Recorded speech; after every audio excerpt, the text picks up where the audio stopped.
Ok, gospodin Ivica Šurjak. Gospodin Ivica Šurjak. Legenda Hajduka, reprezentativac. Legenda Hajduka, recite nam šta za vas znači ovo okupljanje? Pa jedna lipa fešta.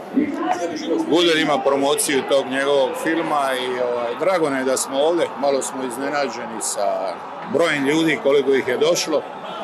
Vidim da ima ovdje puno navijača Rijeke, Hajduka i ostalih, jasno, klubova.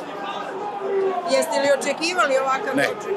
Ne, nismo očekivali ovakav doček, ali svaka čast ljudima, drago nam, ja sam prvi put ovdje i mogu kazati da je lijep grad, lijepo mjesto, ljudi, tako da nam je. Koliko ste dugo niste vidjeli sa ekipom? Možete samo ovako. Koliko se dugo niste vidjeli? Pa s nekima se viđamo, s neke ne vidimo, ali dugo vremena je prošlo, ipak smo mi igrali prije 40 godina, tako da neke lijepe uspomene ostaju. A družimo se kad bude prilika, evo, ovo je jedan od načina da budemo zajedno.